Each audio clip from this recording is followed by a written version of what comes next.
Hello guys! Hello Taurus! Welcome dito sa aking channel Taurus. Alamin natin kung anong messages, vibration, gabay, energy para sa inyong lahat. Ito ay general reading.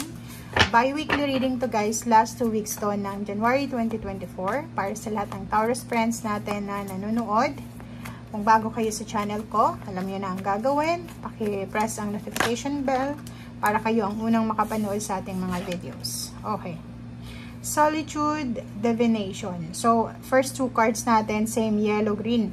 So, kung makikita mo dito, sinasabi na ang last 2 weeks ng January, Taurus, is gamitin mo siya para mahanap yung total harmony sa buhay mo. Okay? Kailangan mong patahimikin yung mga bagay-bagay, emosyon, inner or outer emotion, or kung ano man to na nararamdaman mo, na medyo maingay, 'di ba? So nasa manifestation ka ngayon.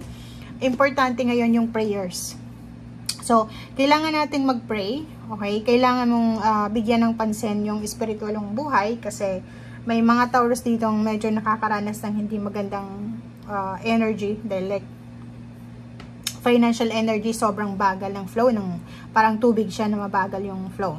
And sinasabi ng baraha sa'yo dito na ibigay natin sa sarili natin itong last 2 weeks ng January 2024 para makapag-isip, makapagmuni-muni, makapagpahinga, makapag-isip yung iba sa inyo dyan ng tamang desisyon, ng tamang steps, ng tamang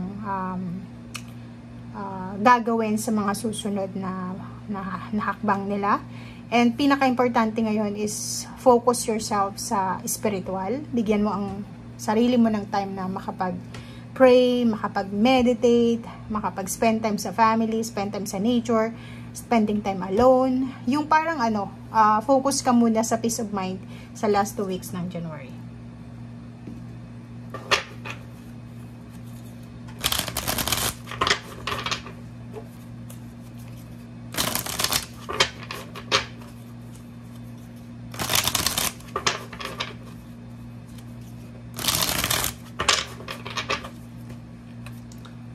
Okay.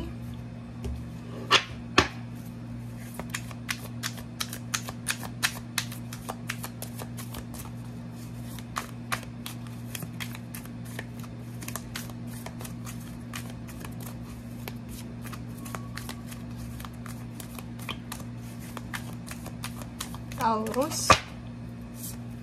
Okay, first card dito is 8 of Air. Wow. So, may iba sa inyo dito, same as the Capricorn. Meron kayong pagdududa sa inyong sarili. Mayroon kayong pagdududa, confused kayo sa mga nangyayari sa paligid nyo. So, parang feeling nyo nasa stagnant yung situation nyo, Taurus. Feeling nyo walang way out, walang daan papunta doon sa clarity. Parang hindi mo alam kung saan yung pinto palabas sa pinagdadaanan mo sa ngayon. Gusto mong makalaya, gusto mong magkaroon ng kalayaan, ng freedom, kaso lang hindi mo alam kung ano yung gagawin mo. Strength card, same din eto sa Capricorn na sinasabi ng baraha, be courageous. Kailangan natin ng courage, strength, kailangan natin ng sobrang pagtitiis, sobrang pagtitiyaga, pagiging masipag. Kailangan natin na huwag pagdudahan yung sarili natin, okay? Hindi yung self-pity, pero kailangan mong ibigay yung sa sarili mo Ibigay mo sa sarili mo yung sobrang tiwala. Kasi pag hindi ka nagtiwala sa sarili mo, sino pa yung magtitiwala sa'yo, diba? So, awakening, meron dito Taurus na plano. May mga plano yung iba sa inyo dyan. Be careful, ano man itong plano mo. Comment down below kasi kung makikita mo dito walang specific na plano to. 'Di ba? Like siguro gusto mong mag-asawa na or pwedeng may asawa ka, gusto mo nang magkaroon ng anak, parang ganon. So be careful kasi maging aware ka sa consequences ng mga decision making mo. So if ever man na magde-decision ka sa last 2 weeks ng January, pag-isipan mong mabuti. And pause and kailangan mong pag-isipan. Nandito yung pause, nandito yung solitude, nandito yung divination. So, confirmation siya na bago tayo gumawa ng desisyon, bago tayo gumawa ng hakbang, pag-isipan natin, mag-pray tayo, And hingi natin ang guidance sa ating Panginoon, sa universe, kung tama ba itong desisyon na gagawin natin. Okay? So, the World card, accomplishment, celebration and completion. So, nakikita natin dito na may Taurus na malapit na kayo sa accomplishment, malapit na sa celebration, malapit na sa completion. If ever man na may pinapagawa kang bahay, siguro malapit nang matapos yung pinapagawa mo, kaso lang medyo kulang pa yung mga materyales, parang ganon. But nakikita mo na malapit ka na. Accomplishment, pwedeng may OFW dito na malapit nang makauwi ng Pilipinas.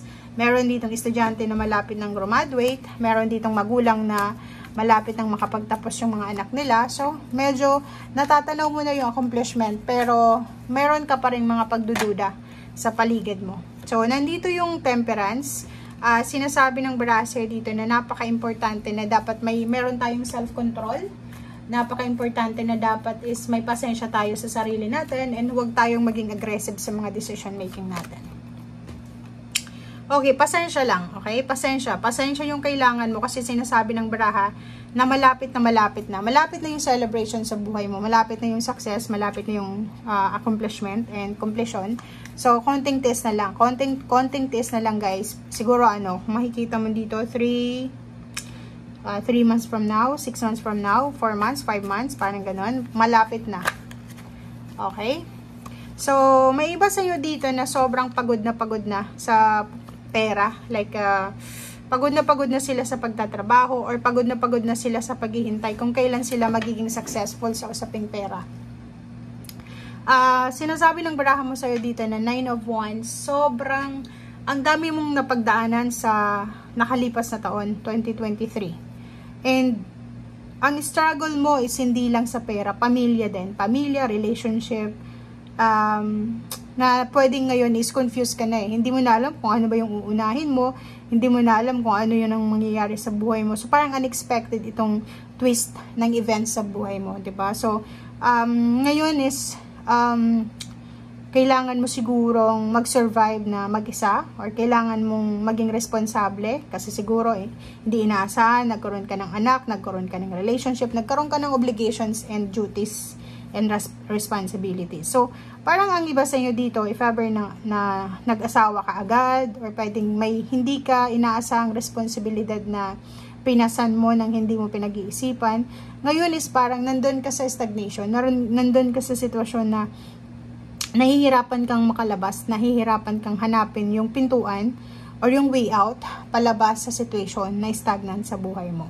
Okay? And sa ilalim nito is kailangan mo daw ng Ace of Wands. So, ibig sabihin niya, ang kailangan mo lang dito para makasurvive ka, para mahanap mo yung financial success in abundance, completion, at accomplishment, is yung action. Kailangan mong maging decided. Mag-decide kang lumabas dyan. Kahit sobrang hirap lumabas sa situation mo, hanapin mo. Siguro may iba pa naman na paraan, iba pa naman na ways para makalabas ka dyan sa situation mo. And yun, ibalik mo yung inspiration mo, magtiwala ka sa sarili mo, mag-pray ka, as guidance sa Panginoon na sana ibigay niya kung ano yung tamang desisyon para sa buhay mo. Okay? Thank you guys. Bye!